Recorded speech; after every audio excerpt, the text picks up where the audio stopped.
Il était une fois un meunier qui avait son moulin sur l'eau. Il se nommait Cornille, sa femme Jacques Notte. Ils avaient eu un bail pour un bateau à nef ancré sur la 3e arche du pont de pierre à Jargeau. Un pont, dit-on, jeté par le diable en une nuit.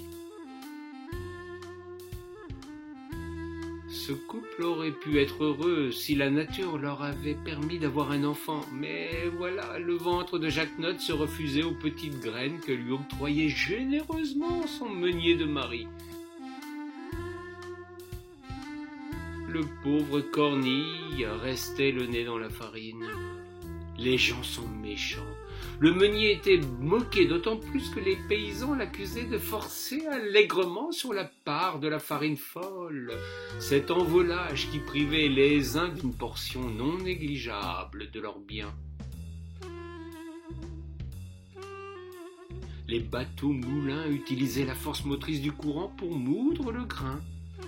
Ils constituaient un obstacle redoutable pour les mariniers, d'autant plus qu'ils étaient installés à l'endroit le plus périlleux pour eux, sous les arches d'un pont. Mais laissons là ces querelles incessantes qui alimentèrent la justice en ces temps lointains pour en revenir à notre histoire. Ce matin-là, jour de printemps de l'an de grâce 1430, Cornille et Jacques Notte étaient sur le pont comme souvent pour libérer les quelques objets à la dérive pris dans les aubes de la roue. Quand un panier d'osier vint se glisser entre les deux bacs de leur moulin.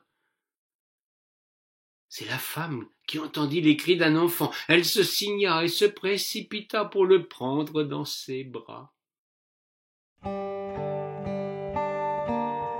L'enfant de la Providence s'appela Mathieu, du nom du Saint du jour. Les deux époux, sans plus tarder, le placèrent sous la protection de notre Sainte Mère l'Église. Monsieur le curé ne se fit pas prier pour baptiser cet agneau perdu, ce pauvre enfant des flots. Nul ne songea à s'interposer pour mettre des bâtons dans les roues des parents de la Providence. Mathieu était adopté sans plus de formalité. Le problème principal était de trouver nourrice sur le champ. Quand on est meunier, la chose est aisée. En échange de farine, un des biens les plus précieux de cette époque, il se présenta des candidates pour offrir leur sein à l'enfant de la rivière. C'est ainsi qu'on le nomma dans tout le pays. Mathieu eut son compte de lait et plus encore d'amour maternel et paternel. L'enfant grandit, aidant du mieux qu'il pouvait Cornille et Jacques Notte. Il devint avec le temps très habile au réglage des meules, à la manœuvre pour le bateau et aux différents travaux d'entretien. Les moqueurs disaient derrière son dos que la Loire était son élément, ce qui, à bien y réfléchir, n'était pas tout à fait erroné.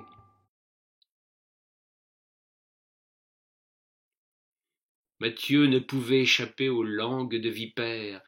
Il savait qu'il n'était pas l'enfant naturel de ses parents adorés. De cela il n'avait cure. Il éprouvait pour eux une reconnaissance sans borne, une affection sincère, qui pouvait supporter les railleries de ses petits camarades et des plus grands. Mais il aurait bien aimé connaître le secret de sa naissance.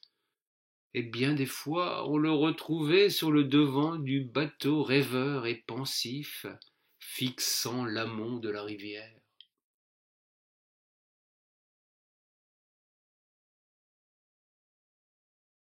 Les années passèrent. Mathieu était devenu un grand gaillard qui ne se départait jamais de sa mélancolie. Il y avait un mystère qu'il désirait percer, mais comment savoir quand le secret, manifestement, était la clé de sa naissance?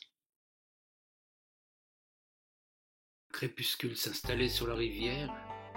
Il était là, le regard au loin, quand un rossignol vint se poser sur le bateau tout près du garçon. Par quel sortilège Mathieu comprit la langue de l'oiseau. Qu'importe, quand Quand on a un cœur d'enfant, tout est possible. Le bel oiseau chanteur lui narra une étrange histoire. Il était une fois un enfant qui naquit dans un château en bord de Loire. Sa mère était prisonnière depuis 3 mois. Il fallait la dissimuler aux yeux de tous. Après quelques frasques guerrières en bord de Loire, une tournée triomphale du côté de Reims, un couronnement inespéré, le roi dans l'euphorie du sacre fauta avec celle qu'on prétendait pucelle. Il fallut la soustraire au regard des curieux. Son ventre qui s'arrondissait rendait l'armure importable et les chevauchées guerrières délicates. C'est dans le château de la Trémouille que la faute fut cachée aux yeux de tous. Le seigneur fit office de sage-femme pour celle qui devait rester demoiselle. L'enfant fut mis au monde, condamné à la disparition et à l'oubli. Des mains hostiles, après l'avoir déposé dans un panier, le jetèrent sans ménagement du haut du chemin de ronde de la forteresse de Sully. Abandonné aux humeurs du courant, il acheva sa course à Jargeau. Nous étions en mars 1430 et le climat, tout autant que les flots, furent favorables à ce pauvre être sans défense.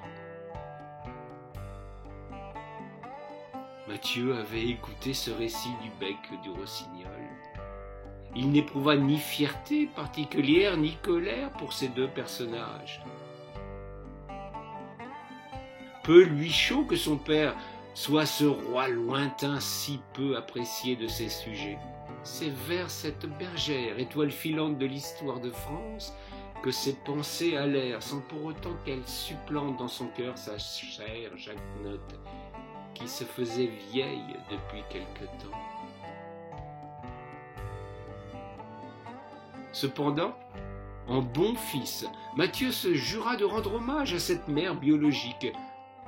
Son souvenir dans le pays a été vite effacé par les trahisons de la couronne, de l'armée et du clergé. On la prétendait sorcière, l'église l'avait brûlée, puis avait colporté tant d'horreur à son propos qu'un fils se devait de lui restituer sa dignité d'une manière ou d'une autre. Mathieu se fixa cette noble mission. Il se fit trouvère pour chanter les louanges de la bergère. Ses parents de lait, après des années de rude labeur, avaient quitté cette vallée de larmes. Le moulin avait été cédé à un autre meunier. Mathieu put prendre les chemins, parcourir les berges de Loire pour y chanter les prouesses de la bergère. Il fut remarqué en Orléans, seule ville encore fidèle à son héroïne depuis sa délivrance le 8 mai 1429.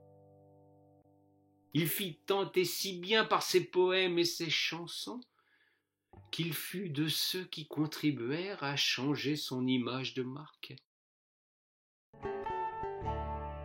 Sa mère fut réhabilitée en 1457.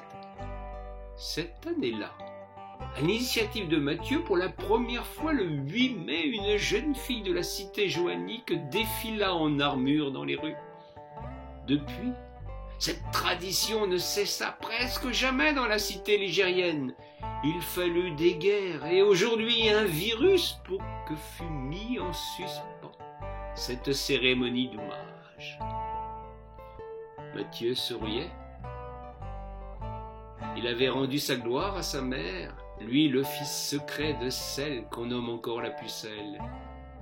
Il pouvait dormir tranquille, personne jamais ne viendrait dénicher son secret, à part quelques oiseaux et un gentil rossignol.